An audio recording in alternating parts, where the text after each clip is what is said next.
So if you're in the audience today, or maybe you're watching this talk in some other time or place, you are a participant in the digital rights ecosystem. And whether you're an artist, a technologist, a lawyer, or a fan, the handling of copyright directly impacts your life. Now, rights management is no longer simply a question of ownership.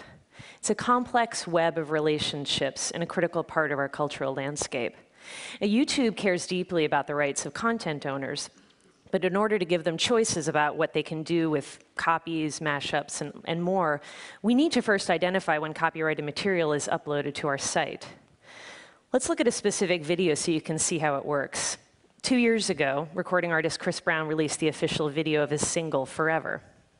A fan saw it on TV, recorded it with her camera phone, and uploaded it to YouTube. Now, because Sony Music had registered Chris Brown's video in our Content ID system, within seconds of attempting to upload the video, the copy was detected, giving Sony the choice of what to do next. But how do we know that the user's video is a copy? Well, it starts with content owners delivering assets into our database, along with a usage policy that tells us what to do when we find a match. We compare each upload against all of the reference files in our database.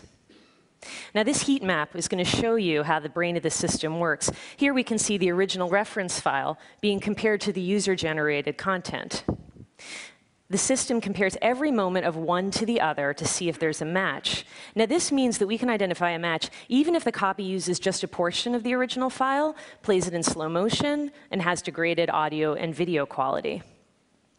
And we do this every time that a video is uploaded to YouTube, and that's over 20 hours of video every minute. When we find a match, we apply the policy that the rights owner has set down. And the scale and the speed of this system is truly breathtaking.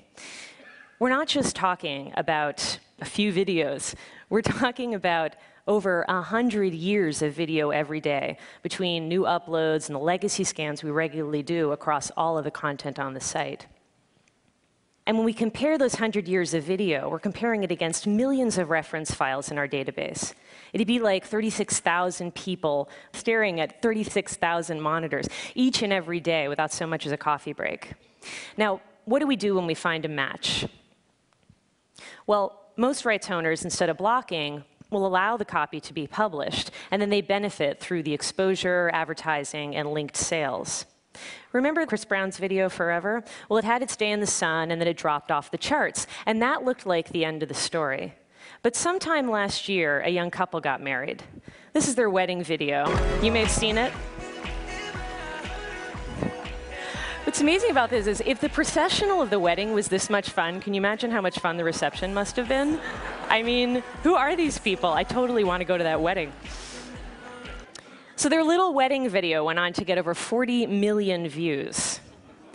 And instead of Sony blocking, they allowed the upload to occur, and they put advertising against it and linked from it to iTunes. And the song, 18 months old, went back to number 4 on the iTunes charts.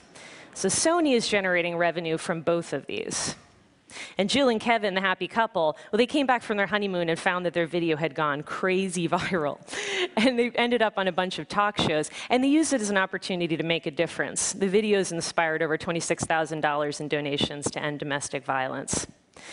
And the JK wedding dance became so popular that NBC parodied it on the season finale of The Office, which just goes to show it's truly an ecosystem of culture, because it's not just amateurs borrowing from big studios, but sometimes big studios borrowing back.